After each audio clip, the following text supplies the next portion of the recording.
pela carorosa recepção. Quanto tempo eu tenho? Ele está me dando 50 minutos.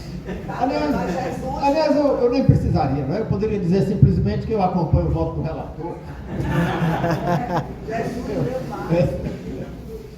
Bom, mas nós estamos aqui cogitando sobre Saulo e Luiz. E Saulo e Luiz em tempos autoritários.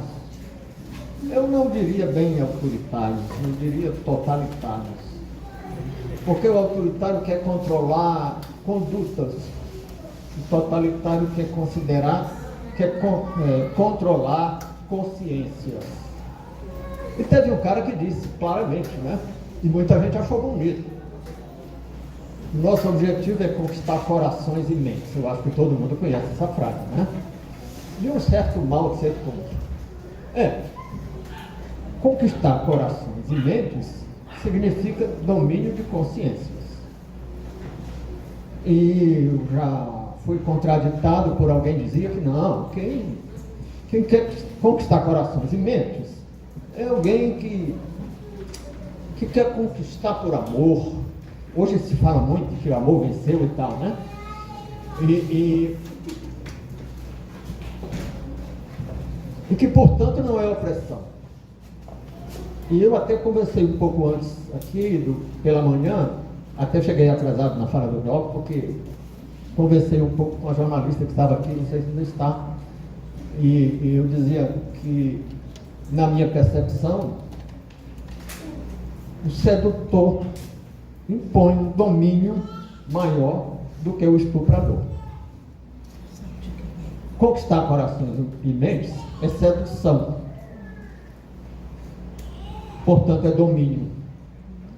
O autoritário que impõe condutas é o estuprador, que gera resistência, revolta, não conquista. Pode até dominar, mas não conquista. E o que nós estamos diante é de uma conquista do mundo. O domínio da imprensa, da mídia tradicional, como se costuma dizer hoje, não é só comprando a diretoria das empresas de comunicação.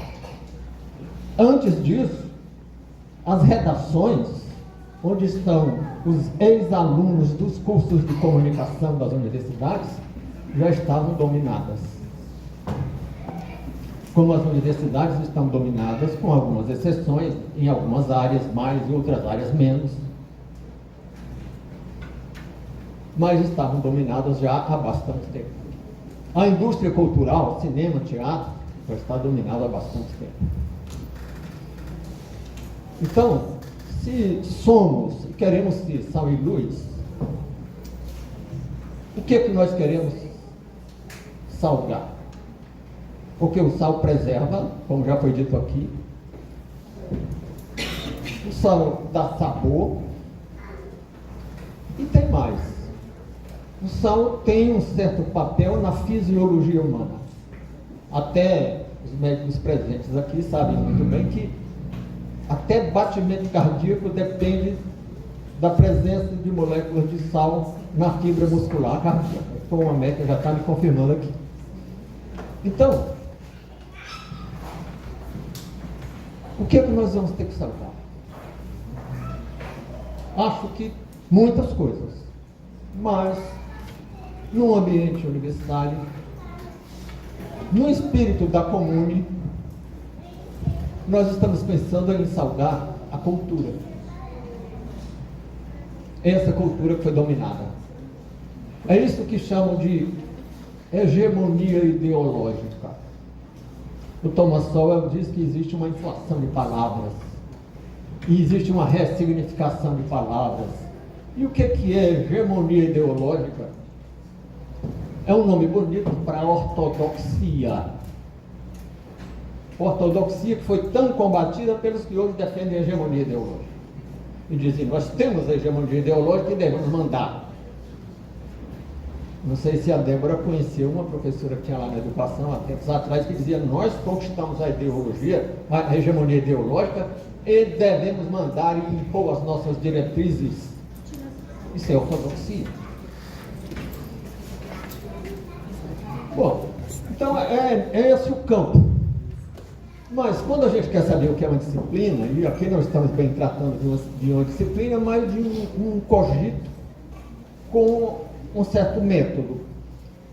E assim como quem quer saber o que é uma disciplina, precisa saber qual é o objeto do qual ela trata e qual é o método que ela se serve. Então, o nosso objeto aqui, o assunto de que nós tratamos aqui é o domínio de corações e mentes. E isso se faz não só por doutrinação. E se fosse doutrinação, não seria tão rasteiro. Pode até haver uma doutrinação erudita e sofisticada e de certo modo até bem fundamentada em seminários. Não é bem o lugar, a universidade não é bem o lugar para isso. Mas pode haver. Mas tem coisa mais desagradável ou mais reprovável. Tem proselitismo. Ou seja, fazer prosélitos. Fazer prosélito não é ensino. Ensinar é dizer como as coisas são. Proselitismo é fazer seguidores. Mas tem coisa pior ainda. Tem catequese. Tem catequese em doutorado. Ah, mas tem alguém dando um espelhinho de presente? Não, o presente não era um espelhinho. O presente é a possibilidade de publicar um artigo numa revista do curso da universidade. E eu já vi artigo ser devolvido dizendo que o autor devia citar tais e tais autores. Alguém que teve a ingenuidade de mandar um artigo para a USP na área de educação, e eles devolveram dizendo: olha, você devia citar Demerval Saviani e Moacir Gadotti, está fazendo falta. Não publicamos sem isso. Não tinha essa clareza de não publicamos sem isso, mas era isso. Ah, o seu prêmio é publicar artigo. O seu prêmio pode ser financiamento da sua pesquisa. O seu prêmio pode ser acesso à pós-graduação, sem a qual você não acessa o magistério superior. Esse é o objeto da nossa cogitação aqui. E o método, bem, o método é o reflexivo, e como essa reflexão é tendo por base aqueles valores de que tanto se falou e ouviu ontem aqui, aqueles valores inegociáveis. Se são valores inegociáveis, precisamos resistir a isso, por mais custoso que seja. E a palavra resistir foi citada muitas vezes aqui. Bom, mas havendo essa resistência, o que acontece? É o que está acontecendo e está tocando fogo no mundo. Havendo resistência, há embate. Ah, mas o mundo era tão harmônico. As famílias não se dividiam. A gente não perdia os amigos porque pensava assim ou assado. Hoje nós perdemos amigos e as famílias se dividem por causa das nossas ideias. Então, em algum momento erramos o caminho. Talvez não, talvez tenha sido exatamente porque nós acertamos o caminho que está acontecendo. Porque tem um cara, um autor francês, que tem um livro chamado Maquiavel Pedagogo, que diz que sem enfrentar e sem conflitar, não se pode fazer face a esse método de conquista de corações e mentes. Porque além dos espelhinhos de presente, como os portugueses davam aos índios, que espelhinhos de presente aqui eu estou chamando o acesso à publicação, o acesso à pós-graduação, os concursos, a aprovação em concursos para o magistério superior, que são concursos onde há muito espaço para a subjetividade das bancas.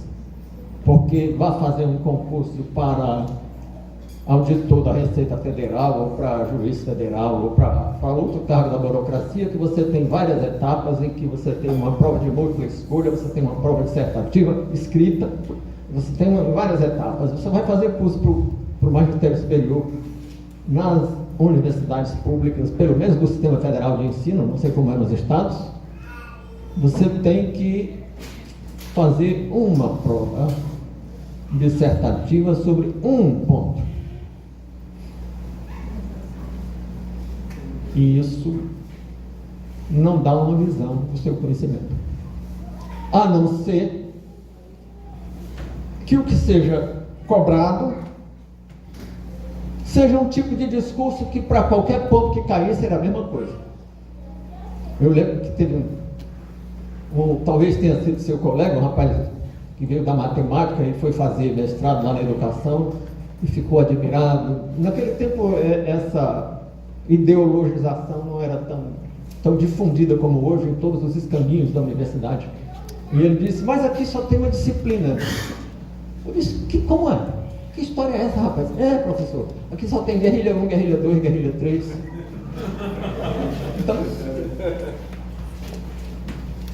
Então tem a catequese. E o enfrentamento pode ser o que estão chamando de guerra cultural. E lá, na sabedoria salomônica, nós vimos que há momento para tudo. Para rir, para chorar, para curar, para matar. Tem momento para tudo. E na guerra cultural você pode ter que ser como o Carcará, que pega, mata e come. E como é que você pega, mata e come? Você vai aos fundamentos das teorias e doutrinas. E aí exige muito trabalho. Você vai fazer um grande esforço e vai colher pouco. Vai trabalhar muito para colher pouco. Por quê? Olha, o pensamento, o Glauco referiu aqui, um mecanismo de pensar, e tem um físico que se tornou filósofo da ciência, e os físicos deram excelentes filósofos da ciência. O Thomas Kuhn é um deles, e o Gaston Bachelard é outro, e vários outros. E o Thomas Kuhn, num livro chamado Estrutura das Revoluções Científicas, chama esse mecanismo de paradigma, que é um conjunto de pressupostos ou de conceitos básicos e uma lógica de articulação desses conceitos que aprisiona cognitivamente as pessoas. E uma vez aprisionadas, as pessoas não escapam. O Thomas Kuhn acha que os paradigmas são incomunicáveis. E argumenta dizendo que nunca uma mudança profunda na ciência, uma mudança de paradigma, que ele chama de revolução científica, como fez Galileu e como alguns entendem que numa certa área Freud teria feito.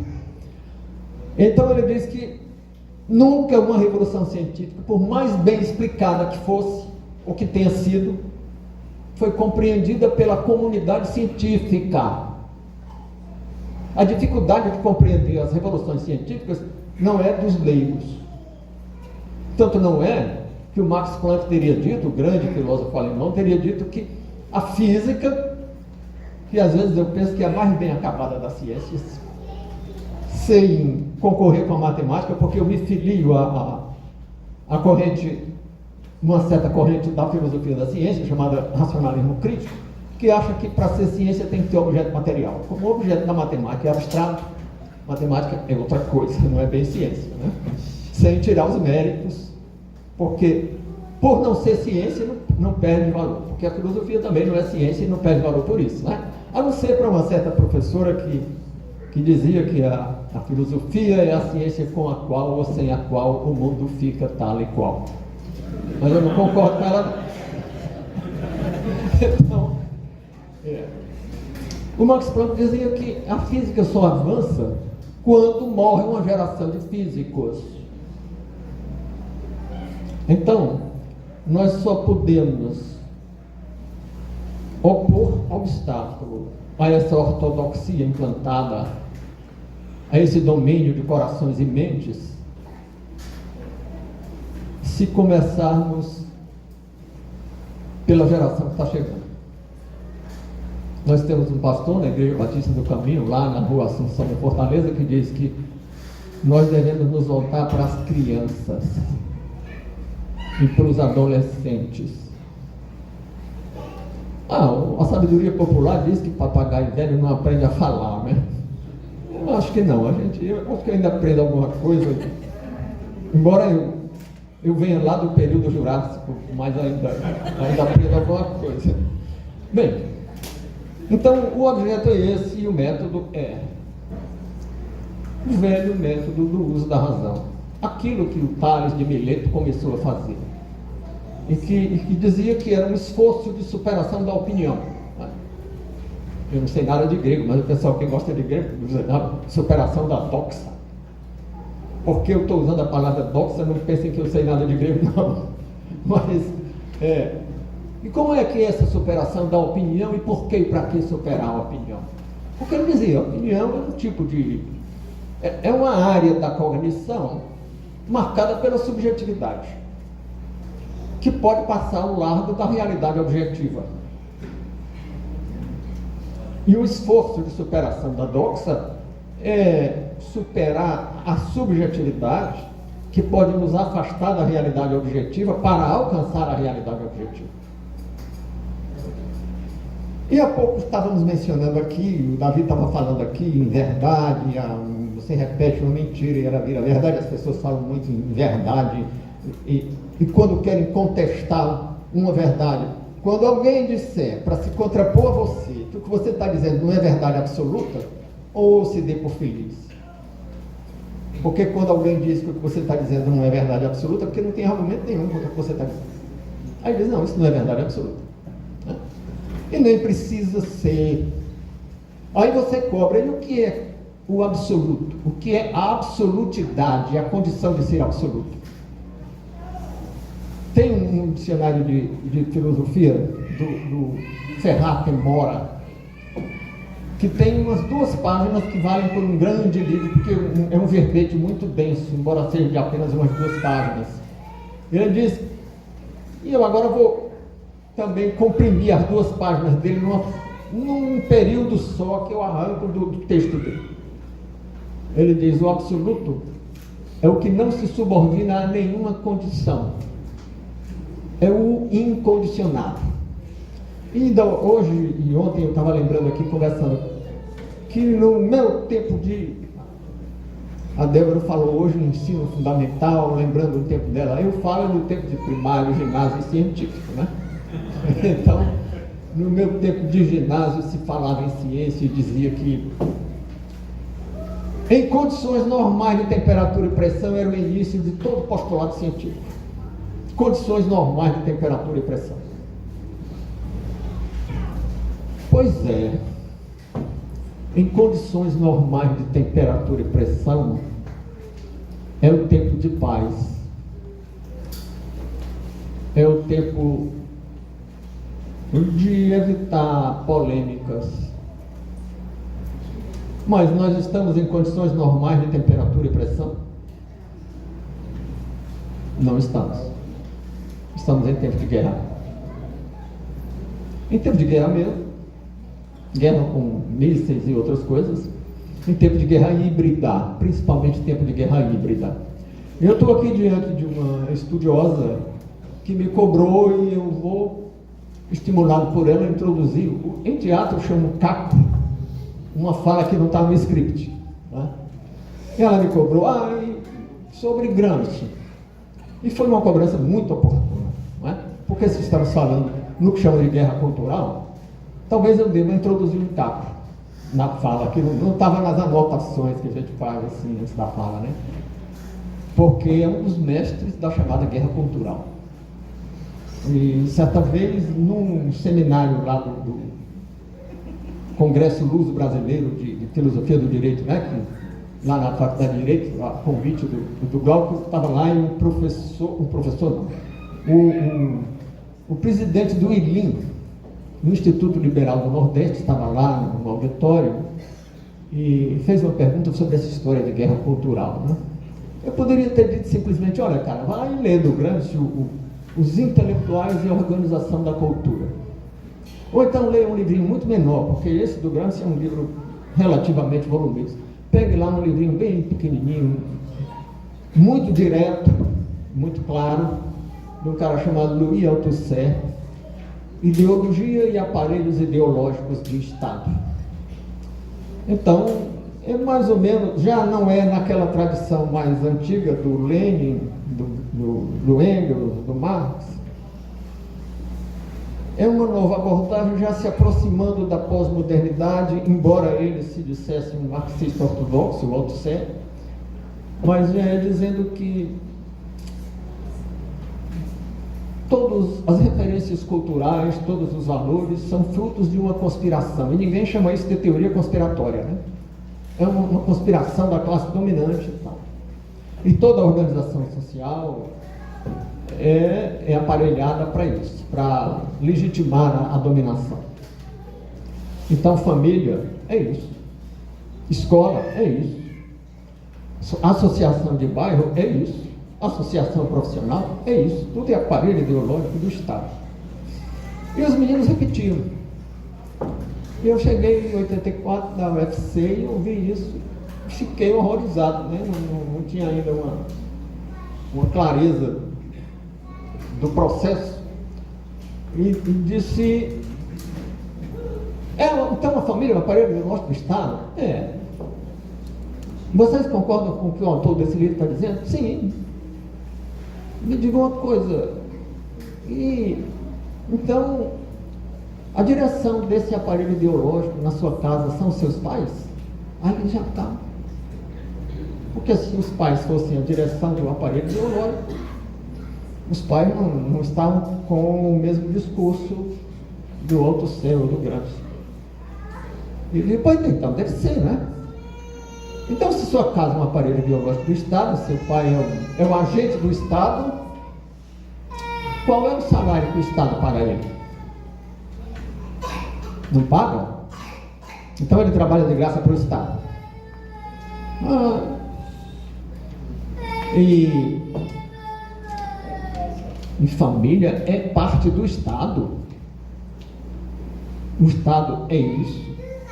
Ou é uma organização política que exerce um domínio soberano sobre um território? Não, mas sabe por que vocês estão dizendo isso? E não sabem de onde vem isso? Isso vem do Hegel, que era um cara que vivia para justificar o autoritarismo do rei da Prússia. E dizia que Estado era toda a sociedade civil, era Estado. Ele não fazia diferença entre sociedade civil e Estado, porque tudo devia estar sob o controle do poder do Estado. E ninguém disse isso para vocês? Pois devia ter dito. Bom, então estamos diante disso e quando a gente começa a falar essas coisas, sobretudo dizendo que Sal e Luiz apontam para outro caminho, aí surgem algumas questões e que merecem atenção e que nós temos a obrigação de dialogar com elas. E tem algum valor parte da argumentação. Comenta-se, em primeiro lugar, que nós, como crentes, individualmente ou em conjunto, não devemos exercer um certo protagonismo político porque o Estado é laico. E porque, como crentes, nós temos convicções, certezas. E a convicção e a certeza é intolerante. E a convicção e a certeza são inimigas da liberdade. Porque a liberdade, John Locke já dizia isso nas cartas sobre a tolerância, é fruto da consciência do falibilismo. Então, ninguém é tolerante Se uma criança de 2 anos quiser enfiar o dedo numa tomada de 220 volts, você usa da força para impedir. Você não é tolerante. E se for, você está sendo omisso, está praticando uma omissão grave, porque você tem convicção e tem certeza que não dá certo aquela criança meter o dedo numa tomada de 220 volts. Então, se nós entrássemos na política, seríamos necessariamente intolerantes. E o Estado deixaria de ser laico. E nós precisamos estar preparados para dialogar com isso. E é muito simples. E as pessoas... tem um versículo bíblico que diz: o meu povo perece porque não tem conhecimento, não é? É muita falta de conhecimento, não tem uma resposta para isso. Porque o Estado não é laico para afastar convicções e crenças. Pelo contrário, o Estado laico nasce justamente das cartas sobre a tolerância escrita pelo John Locke, que depois da Europa sair muito desgastada da Guerra dos 30 anos, ele fez aquela reflexão e disse: olha, se todo mundo tolerasse as ideias do outro e reconhecesse que pode ser que eu esteja errado, por isso pode ser que o outro esteja certo, então vamos deixar cada um pensar como quer. Então, não é que você não pode ter suas convicções. É justamente o contrário. Você pode e deve ter liberdade de ter suas convicções. E a liberdade de ter convicção não é uma convicção introjetada. Não é, não. Tem uma expressão que muitas vezes as pessoas usam: eu tenho para mim. Isso não é liberdade de consciência. Liberdade de consciência é você poder viver de acordo com a sua consciência. E se a sua consciência diz que você é a luz do mundo, você tem que expressar a sua consciência. E aí a liberdade de consciência é pai, mãe e irmã siamesa da liberdade de expressão. E as liberdades todas se comunicam, né? Então, eu acho que eu não... A Débora conseguiu por uns instantes, mas eu não consigo me comunicar da terceira fila para lá. Bom, é.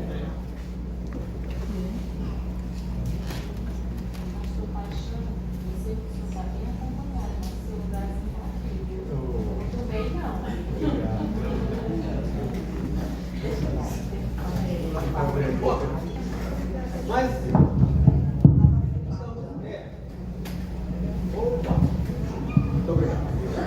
bom, então, Estado laico e falibilismo não se opõem, não são obstáculo à nossa ação de preservação da sociedade, de ser sal da sociedade e luz.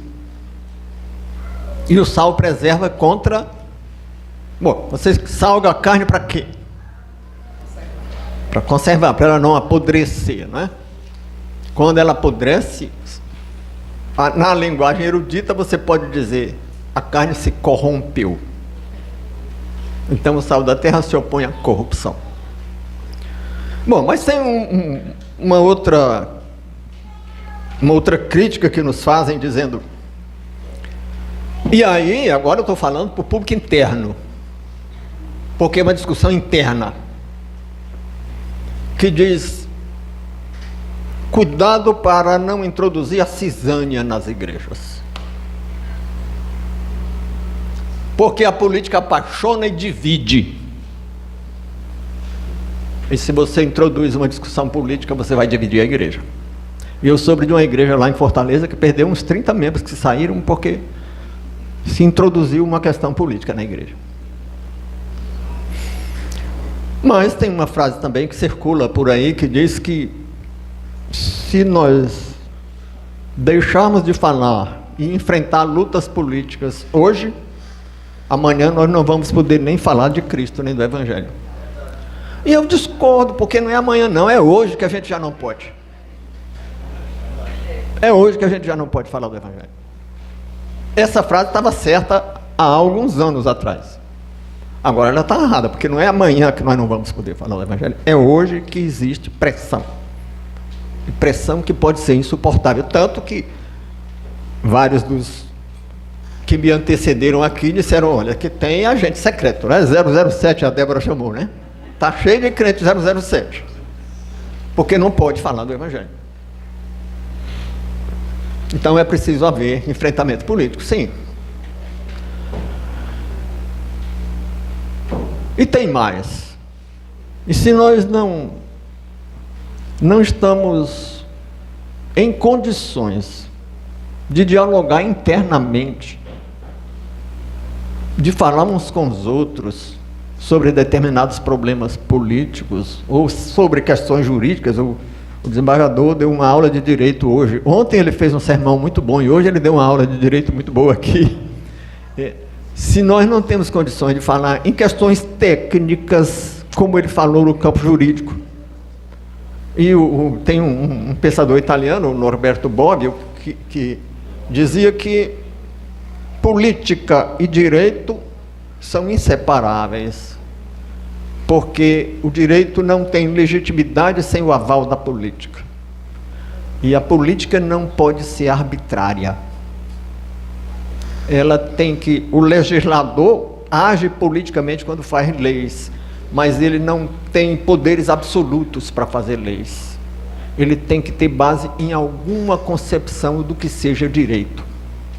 E Bobbio se dizia positivista, mas ele estava admitindo que tinha que ter uma base de alguma noção de direito que não era só da cabeça do legislador, ou mesmo da representação de uma maioria, porque toda maioria é ocasional.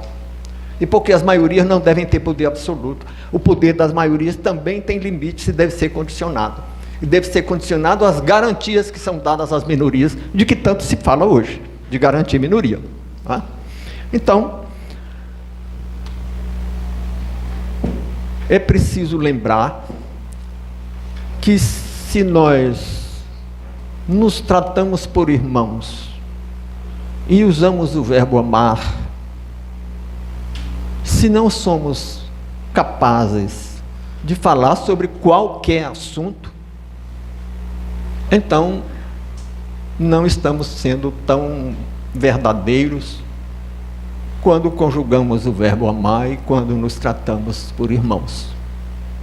Então acho que não deve haver o temor de uma discussão de natureza político ou político-jurídica entre nós. Eu estou enfatizando o lado jurídico, porque às vezes eu me lembro que sou advogado também, né? E porque hoje o projeto revolucionário, ou o projeto de dominação, se vocês quiserem, ou o projeto de reengenharia social e antropológica, porque a ideia de criar um novo homem, não é só o Evangelho que fala em novo homem. Há uma tradição laica, pseudo-laica, que também fala em criar um novo homem. Como é a concepção de que o homem é um produto do meio social, como se não houvesse uma natureza humana, e que se nós mudarmos a sociedade, essa nova sociedade vai produzir um novo homem. E esse é o projeto iluminista. E quando a Revolução Francesa tirou a imagem do Cristo lá da Catedral de Notre Dame, pode parecer estranho que nós estejamos aqui deplorando que alguém tire a imagem do Cristo de uma catedral, né? Mas é deplorável porque foi uma restrição de liberdade, e pior do que isso, não foi só uma restrição de liberdade, é porque ela foi substituída. Foi substituída pela imagem de uma deusa da mitologia grega, Atena, que era a deusa da sabedoria, da caça, da guerra, de uma opção de coisas, mas ela estava ali representando a deusa da sabedoria e, portanto, de uma razão.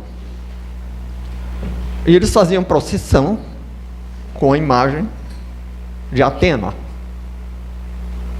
Depois, quando a gente fala em religião civil, ou religião política, ou religião secular. As pessoas dizem, bem, não é bem assim. Você está flexibilizando o conceito de religião. Não. Essa tradição iluminista, e neo-iluminista, e pós-iluminista, inclusive se dizendo ateia, porque os iluministas mesmo ainda se diziam deístas, com D de dado, né? Que é aquele que acredita numa inteligência cósmica e não num Deus pessoal, que se manifesta, que se revela e que intervém na vida. É o que alguém já chamou de Deus relojoeiro, né? Que o relojoeiro faz o relógio e abandona, né? Não tem mais nada a ver com o relógio que ele fez, né? Então é um Deus que não teria intervenção. E esse projeto iluminista começa retomando as raízes da cultura grega do período clássico, que era cosmocêntrica, não era teocêntrica. E para que retomar essas origens? Para afastar o que tem de influência da tradição judaico-cristã na cultura ocidental. E aí, em torno de que é a briga? A briga é em torno da tradição judaico-cristã. Quer ver? Por que gays fazem passeatas defendendo o Hamas? Que eu já, algumas vezes, eu usei uma expressão que isso era uma passeata de boi defendendo o churrasco.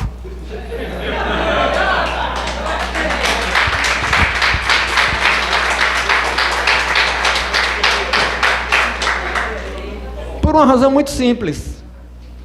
Porque o inimigo é a tradição judaico-cristã. Até inimigos, o Hamas, que mata gay e gay, se juntam, porque ambos são inimigos mesmo, e a prioridade deles mesmo é combater a tradição judaico-cristã. A guerra é essa. Agora, estávamos aqui repassando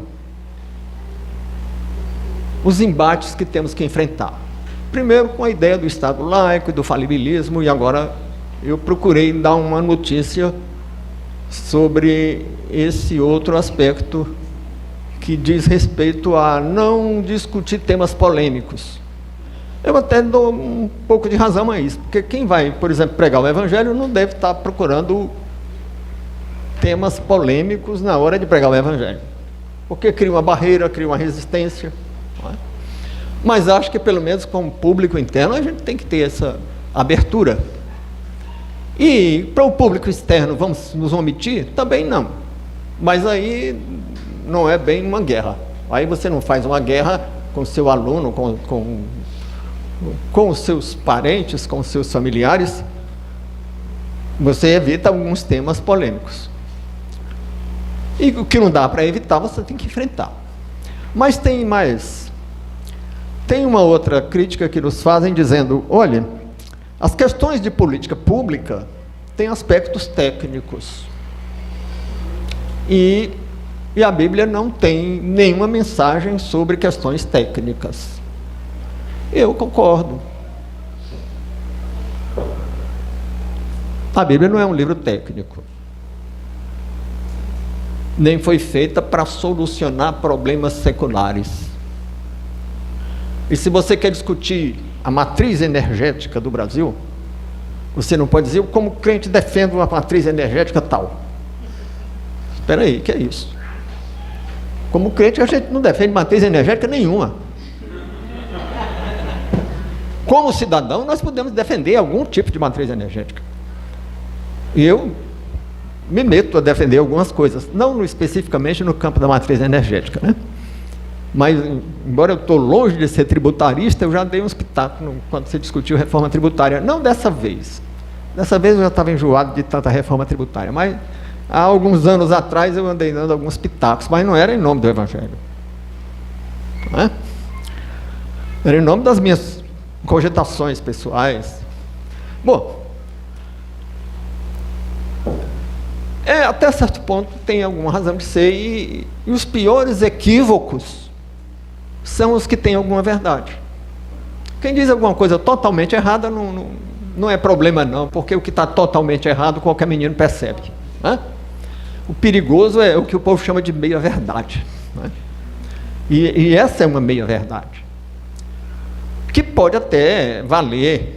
Eu mesmo já usei isso em alguns momentos, quando eu vi alguém dizendo que, como evangélico, nós defendemos isso e aquilo, eu digo, espera aí, isso aí você não pode defender como evangélico, não, você pode defender como cidadão. Né? Agora, qual é o problema? É que, subjacente às questões técnicas, existem questões valorativas. Existem. Né? Então, a reforma tributária é uma questão muito técnica, mas agora mesmo se fez uma reforma tributária botando todos os tributos municipais, estaduais, federais na mão de um conselho nacional. E aí, sem invocar o evangelho, qualquer um pode dizer, e eu disse, que isso era um jabuti. Jabuti é uma coisa que você bota numa lei que não tem nada a ver com aquela lei. Isso não tem nada a ver com reforma tributária. Isso é a administração da repartição das rendas.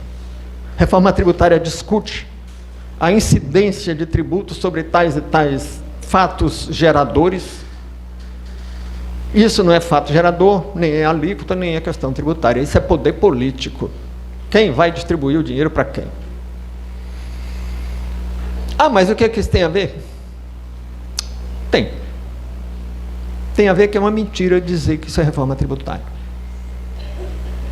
E nós não podemos silenciar diante da mentira. Isso é um golpe. Falam tanto em golpe, mas isso é um golpe. E mentira e verdade é uma questão valorativa. E é uma questão que nos diz respeito, porque se você é sal e luz do mundo, você não pode compactuar com a mentira. E em muitas outras questões. Nem vou falar aqui em eutanásia, ortotanásia, ou sacrifício de crianças, ou tantas outras coisas. Não é? Mas existem questões puramente valorativas e existem questões que apenas são subjacentes às questões técnicas. Então tem um espaço. E tem também uma outra questão a ser considerada, e agora no sentido contrário. Agora nós vamos fazer a ofensiva. Estava me defendendo aqui de alguns argumentos, agora vamos passar para a ofensiva, né? Olha,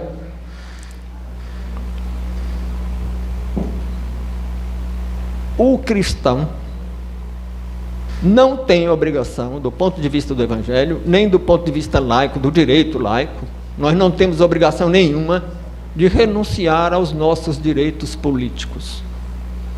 Nós podemos e devemos exercê-los.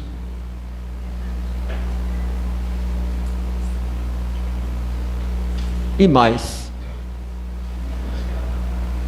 E a tal guerra cultural, e voltando à cobrança que ela me fez, que eu tinha começado a fazer o caco e não fiz, né?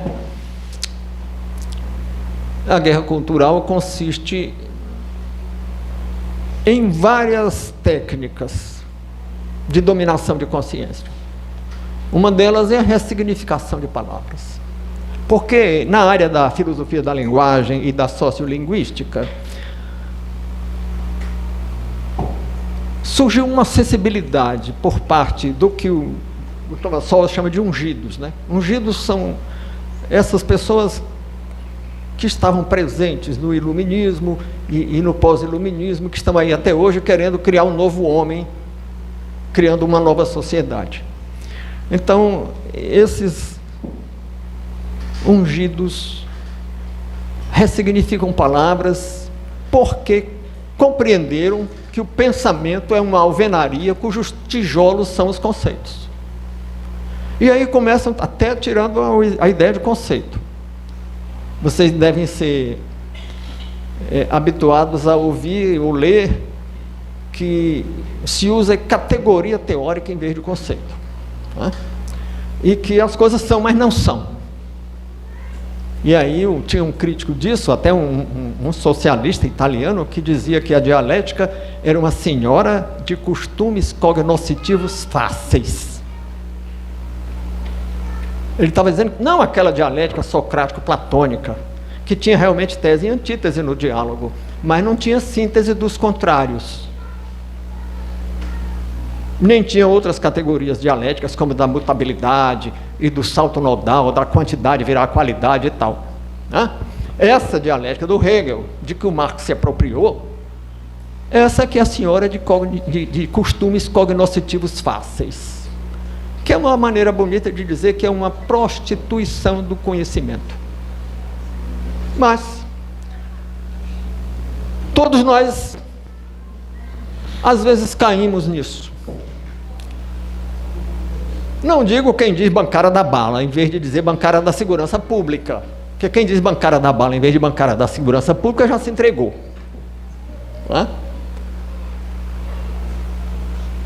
Mas quem de nós não diz que juiz e procurador da República é operador do direito?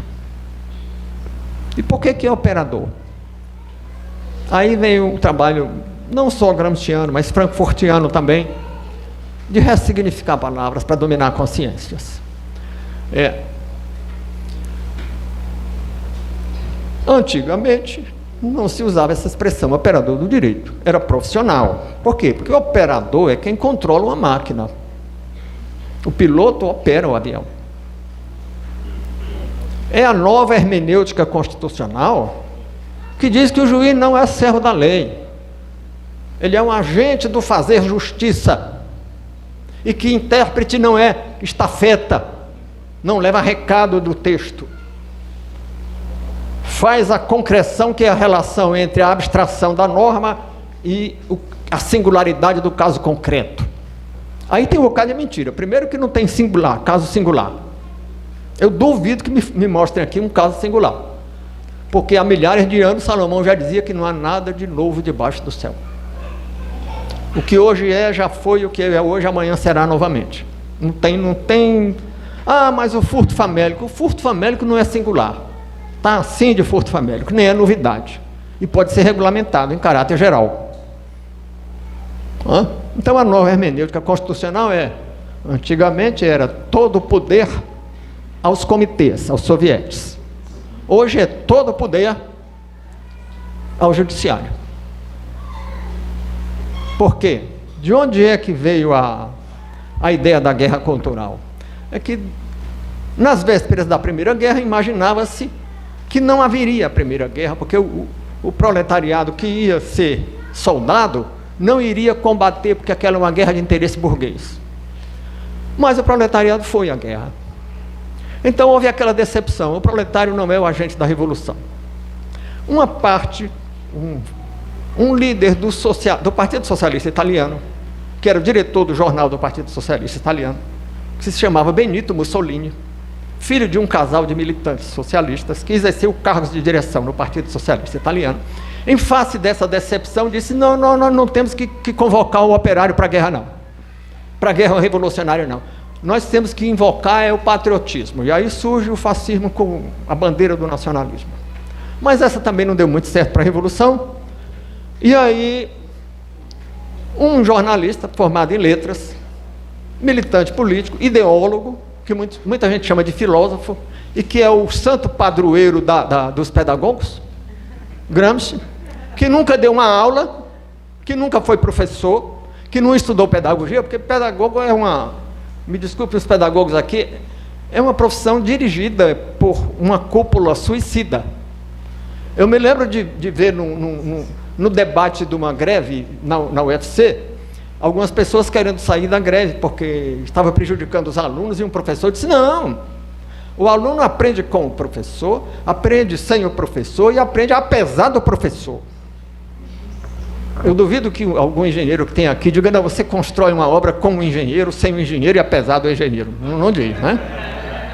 Ou o paciente se cura, e seria verdade, porque isso também tem alguma verdade nisso. Uma verdade dizer: o paciente se cura com a ajuda do médico, sem o médico e apesar do médico.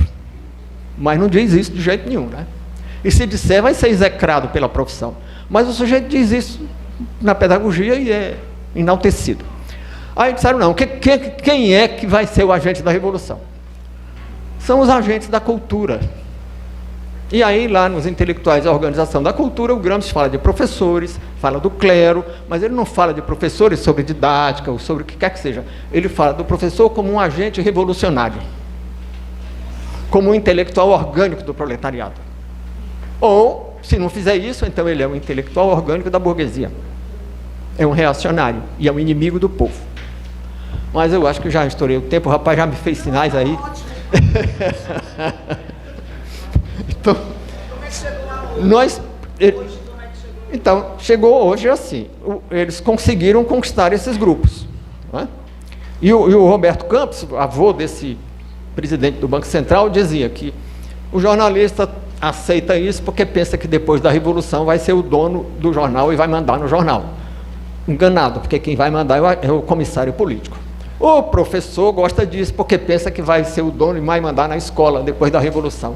Engana-se, quem vai mandar é o comissário do partido. Alguns médicos, antigamente era só a área de saúde pública, que hoje chama saúde comunitária, que era uma área revolucionária. Também pensava isso, os hospitais vão ser controlados por nós, não pelo dono.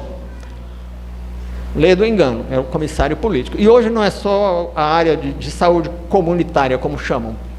Eu acho que erradamente, porque público é mais abrangente do que coletivo ou comunitário, né? Coletivo, digamos, você tem uma coletividade de professores. Público é muito mais do que a coletividade de professores, né? Mas a paixão ideológica leva a essas coisas. Então passou-se ao recrutamento dos intelectuais, dos formadores, que eu chamo de deformadores de opinião. E hoje já estamos noutra fase, que o Marx não gostava, que ele não queria conversa com certos grupos que ele chamava de ralé, né? Que a palavra alemã era Lumpenproletariado.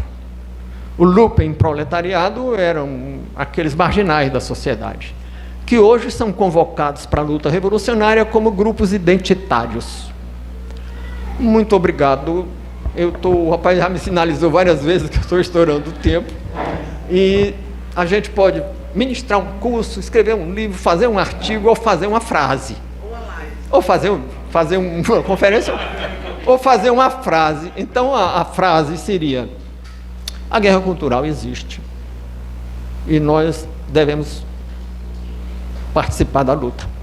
Porque se não participarmos, não seremos o sal nem a luz. Muito obrigado.